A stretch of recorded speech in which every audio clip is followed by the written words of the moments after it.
amigos, el día de hoy en el programa Tus Derechos conversaremos sobre la Corte Penal Internacional. Antes, solo los estados podían comparecer ante un tribunal internacional, pero esto ha cambiado. El día de hoy, también un tribunal internacional puede juzgar y condenar a una persona que haya cometido graves delitos de lesa humanidad. El día de hoy nos va a acompañar y como invitada en la conducción Stephanie Morales. Bienvenida al programa, Stephanie. Gracias, Francisco. Buenos días y buenos días a todos los televidentes de Tus Derechos. Hoy hemos preparado un informe para que entiendan un poco de lo que se trata la Corte Penal Internacional. Adelante. La gravedad de los crímenes cometidos durante la Segunda Guerra Mundial llevó a que los estados tomaran conciencia en torno a la necesidad de establecer mecanismos internacionales que sancionen tanto las vulneraciones a los derechos humanos como las violaciones a las leyes y costumbres de la guerra. Las experiencias de los juicios de Nuremberg, de los tribunales ad hoc para la ex Yugoslavia y Ruanda, sirvieron de precedente para crear un tribunal autónomo y de carácter permanente, cuyo propósito sería investigar y sancionar a los principales responsables de ordenar o cometer crímenes internacionales.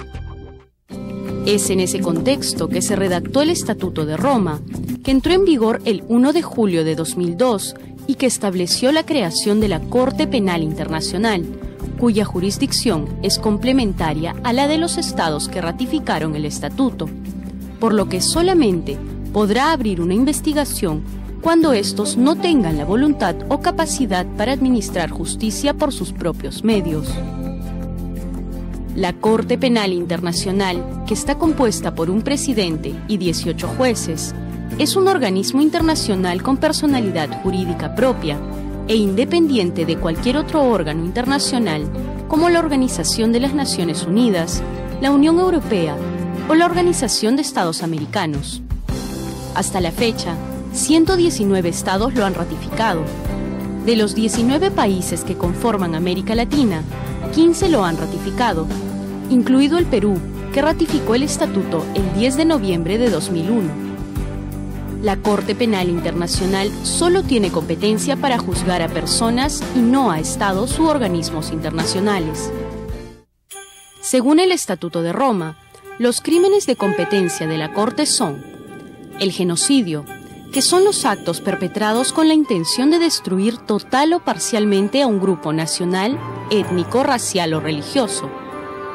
Los crímenes de lesa humanidad, que son aquellos cometidos como parte de un ataque generalizado o sistemático contra una población civil y con el conocimiento de dicho ataque. Los crímenes de guerra, que son aquellas violaciones graves a los 4 convenios de Ginebra, a sus 2 protocolos adicionales y a las leyes y costumbres de la guerra, tanto en el contexto de conflictos armados internacionales como los no internacionales. Y el crimen de agresión, el cual fue adoptado en la Conferencia de Revisión en mayo de 2010 y regula el uso ilegal de la fuerza de un Estado contra otro. Este crimen aún no ha entrado en vigor. La principal función de la Corte Penal Internacional no es el de reemplazar la labor de administrar justicia, la misma que realizan los estados que han ratificado el Estatuto de Roma, sino que será un complemento a dicha labor, y la Corte actuará solamente en el caso que el Estado no tenga la voluntad política para proceder al juzgamiento o no tenga los medios necesarios para administrar justicia. Bien amigos, este fue nuestro informe sobre la Corte Penal Internacional. Stephanie, ¿tú sabías que esta Corte Penal Internacional solamente ve determinados delitos muy específicos, como por ejemplo el genocidio, los crímenes de lesa humanidad, los crímenes de guerra y últimamente el crimen de agresión?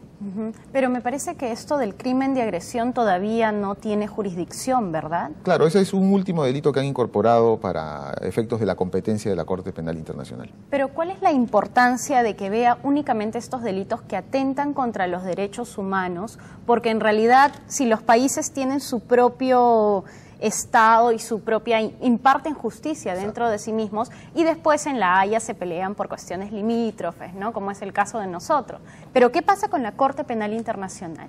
Bueno, lo que ocurre es que debemos contextualizar esto en la historia, ¿no? Lo que ha pasado es que, por ejemplo, en América Latina, recordarás que han habido dictaduras. Entonces, estas dictaduras cometían graves violaciones a los derechos humanos y cometían este tipo de delitos, ¿no? Crímenes de lesa humanidad. Pero esas propias dictaduras, esos propios gobiernos autoritarios, no iban a juzgar a sus presidentes, a sus ministros, a sus jefes militares y policiales. Entonces, los países consideraron importante firmar un tratado y dotar a esta Corte Penal Internacional de amplios poderes. Esta Corte Penal puede dictar órdenes de arresto, tiene un fiscal, tiene jueces. Entonces se consideró que este órgano tenía mayor fuerza, mayor prestigio, ¿no?, para poder juzgar a estas personas. Tal es el caso, por ejemplo, de que en Libia estaba Gaddafi. Suponte que no hubiera sido todavía derrocado, claro, y entonces él tenía una orden de arresto, ¿no? Entonces ahí iba a pasar algo, si es que, bueno, finalmente ya sabemos cómo ha terminado esto, ¿no?